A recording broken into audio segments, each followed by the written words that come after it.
Hello viewers, in this video my discussion will be on a play and the title of the play is Antigone. The play Antigone, it is an Athenian tragedy. Athenian means related to Greek literature or Greece nation. Okay, so there was a place called Athens, and that was the capital of Greece in ancient time. So this play is set in that location. That's why it is called Athenian, and it is a tragedy. Means when you say tragedy, it means the story of this play will be completely heartbreaking and painful. Most of the characters will also be dead by the end of the play. Okay, so in short, we can say that that's a tragedy. That's it. So it was composed by the ancient Greek tragedian Sophocles. Sophocles was born in 497 or 6, that we don't know, and died in 406-5 BC. So his birth and death date is unknown, and it is assumed and it is often disputed. Sophocles is one of the three prominent classical Greek tragedians, and Sophocles had authored more than 120 plays, but only 7 have survived in a complete form. And this play, the Antigone, it was first performed at the festival of Dionysus in 441 BCE. It is a part of 3 Theban plays. Theban plays, it means these 3 plays main setting is based on the ancient kingdom of Thebes. Okay, following the stories of Oedipus Rex and Oedipus at Colonus. Basically, the story of the play, it expands on the Theban. Theban, it is a city in ancient Greece. Theban legend that predated it as well as picked up where the play of Aeschylus' 7 against Thebes ended. So there is also a play written by Aeschylus related to Thebes, and that play is called 7 against Thebes, and it is also related to this play Antigone, and two other remaining plays written by Sophocles himself. He was inspired by it. Through this play, the playwright has delineated the consequence of war, ego, and arrogance, besides the themes of civil disobedience, natural law and contemporary legal institutions, fidelity, portrayal of gods, love for family, brother and sisters, love, inevitable fate, morality, plight of women. These are the themes the playwright has tried to depict through this play.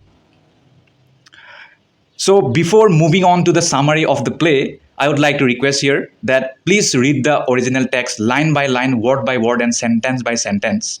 Otherwise, this video is nothing but a tip of the iceberg or drop of an ocean. That's why I'm saying, okay? If you do not read the whole text, then you will miss many things.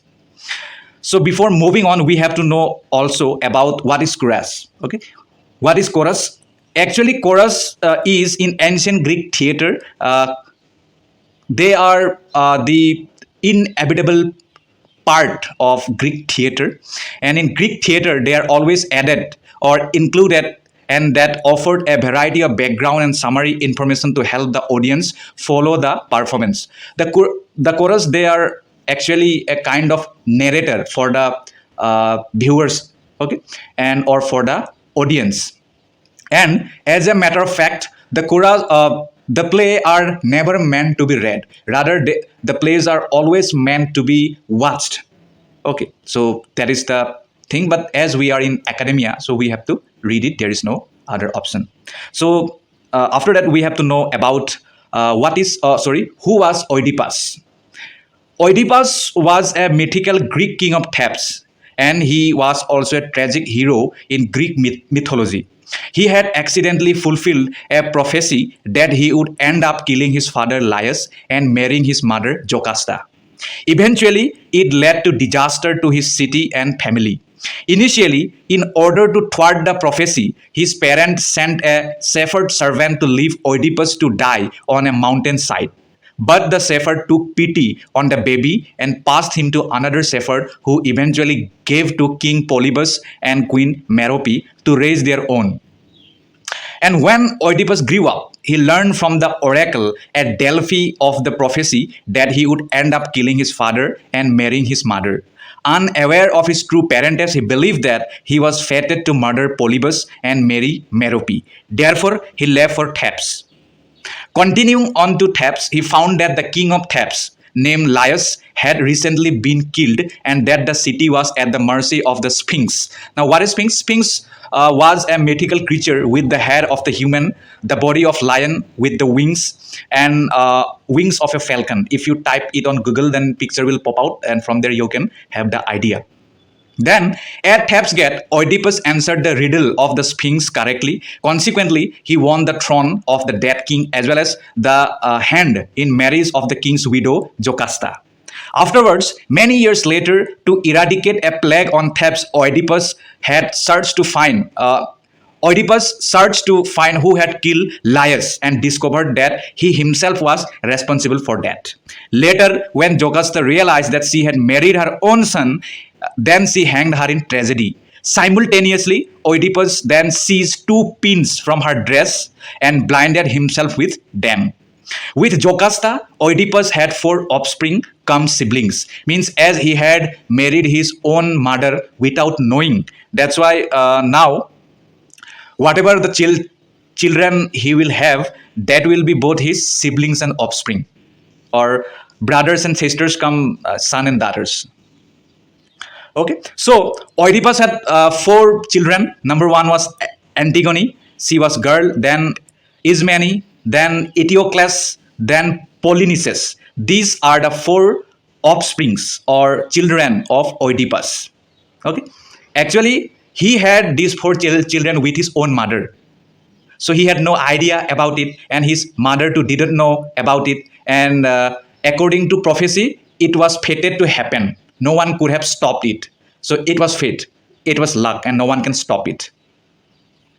Then after the tragedy, when Oedipus went into self-exile, then his two sons, Eteocles and Polynices, they went on a civil war. Civil war means when they fight in their own house, so that's called civil war, for the Theban throne. As a result, both brothers died fighting each other. Aftermath, Oedipus's brother-in-law and brother of Jocasta, Creon, had become the king of Thebes. Then Creon ordered public honor of Eteocles, but proclaimed public shame of Thebes traitor Polynices. Actually, the two brothers had taken opposite sides in Thebes civil war for the throne. Therefore, Creon made up his mind not to sanctify the body of Polynices by holy rites and would be laid unburied on the battlefield. In that way, his body would be prey for carrion animals. Carrion animals means like scavenger, then vulture, blowflies, crows, flesh fly, burrowing beetles, like that. Upon hearing it, the dead brothers' twin sisters, Antigone and Ismene, they were in inexplicable pain and agony. Consequently, Antigone resisted against the decree or against the order of King Creon. Moreover, Antigone brought Ismene outside the palace gates late at night for a secret meeting. After that incident, then Antigone informed Ismene about her desire to bury Polynices' body in utter defiance of King Creon's edict at any cost. But Antigone's sister Ismene did not agree, as she thought it would be impossible to do so due to guards' presence at the site. But despite Ismene's resistance, Antigone went on to bury her brother's body herself. At that time, the chorus, I have already told you what was the work of chorus and what is chorus. So the chorus they entered the scene and they cast the background story of the seven against Thebes into a mythic and heroic context. Now, what is seven against Thebes? Though we have already talked in brief, let me tell you again. The seven against Thebes, they were the seven champions in Greek mythology that made war on Thebes, and they were chosen by Adrastus, the king of Argos, to be the captains of an Argive army whose purpose was to restore Oedipus' son Polynices to the Theban throne, but they failed to do so. Okay, that was the case. Then restless Creon sought the support of the chorus of the Theban elders in the days to come and especially wanted them to support his edict regarding the disposal of Polyneices' body. Then the leader of the chorus pledged his support out to deference to Creon out of respect means. Afterwards, a sentry, it is a kind of soldier, reported to Creon that the body of Polyneices had been given funeral rites and a symbolic burial with a thin covering of earth, though no one had seen who actually committed the crime. Then Creon became utterly outrageous, and he ordered the sentry to find the culprit or face the death penalty himself. After that, the sentry returned with Antigone and explained that the watchman uncovered Polyneices' body while Antigone was doing the funeral rituals. However, Creon questioned Antigone after sending the sentry away, and she did not deny the accusation. Then Antigone argued unflinchingly with Creon about the immorality of the edict and the morality of her actions. Consequently, King Creon was diametrically unsatisfied with Antigone. After that, Creon summoned Antigone's sister Ismene, as he thought that she must have known Antigone's plan to bury their brother Polyneices. Upon questioning, Ismene tried to falsely confess to the crime as she wished to die alongside her beloved sister Antigone. But Antigone tried to save Ismene as she did not take part in it. At last, Creon ordered that the two sisters must be imprisoned and they must be punished. At that time, the chorus sang of the troubles of the house of Oydipas. Then, helpless and dejected, Creon's son Haemon. Haemon actually he loved Antigone, and they were also engaged for brief period. That's why Haemon entered to pledge allegiance or obedience to his father for some time, so that he could save his beloved Antigone. Initially, Creon had tried to relinquish or discard Antigone when Haemon persuaded his father to spare Antigone by claiming that under cover of darkness the city mourns for the girl. Then the discussion deteriorated and the two were soon bitterly insulting each other. As a result, Haemon felt when Creon threatened to execute Antigone in front of him and vowed never to see his father again. On the other hand, the chorus sung the power of love as Antigone was brought in under guard on her way to execution. Actually, Antigone was also the would-be daughter-in-law of Antigone. If his son Haemon had married her, though they were in relationship and they were already engaged. Then Antigone sang a lament song, means it's like a sad song, as she was taking for the execution. Then the chorus compared her to the goddess Niobe. If you don't know who is Niobe, then you can, from the Iliad, you will get to know. I have already uploaded a video related to it, and there I have discussed who was Niobe. But Antigone accused the chorus of mocking her, that why you are comparing me with Niobe, I'm not like her, like that. Nevertheless, Creon made up his mind to spare Ismene and to bury Antigone alive in a cave. Actually, Creon wanted to pay minimal respect to the gods by not killing Antigone directly. And when Antigone was brought out of the house, then she was utterly or diametrically sorrowful instead of defiant this time, because she had regretted as she had to die for the following laws of the gods without being married. But the chorus encouraged Antigone by singing of the great women of myth who suffered similarly like her. Meanwhile, the blind prophet called Tiresias, he warned King Creon that Polyneices should now be urgently buried because the gods were displeased at his act, refusing to accept any sacrifices and prayers from Thebes. But instead of listening to Tiresias, Creon had accused him of being corrupt. Then Tiresias had also warned Creon that a dire consequence if he did not follow natural order. He had also stated that he will lose his son if he does not follow his advice. Okay. Then, in addition to that, Tiresias has also prophesied that all of Greece would hate hate Creon, as well as the sacrificial offerings of Thebes would not be accepted by the gods. Then, petrified by the prophecy of Tiresias, the chorus they asked Creon to take the blind prophet's advice to free Antigone and bury Polynices.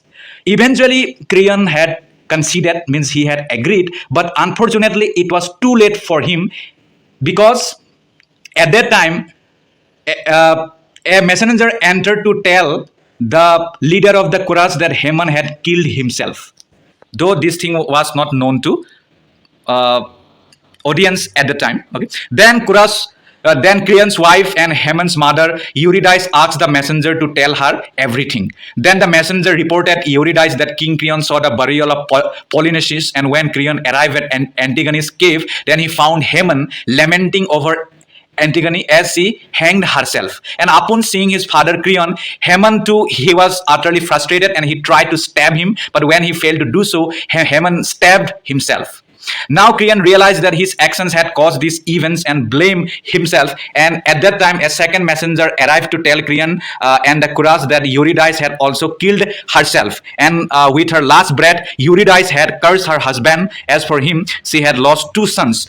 Two sons means one was Haman and another was Megarius, and he was also his son, Creon's son, and he wanted to fight for Eteocles, but Creon did not let him, fearing for his safety. Then Creon sent him away from the city of Thebes.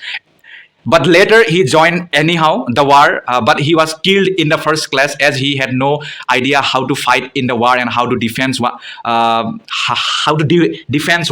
oneself, and he was completely confident and over enthusiastic.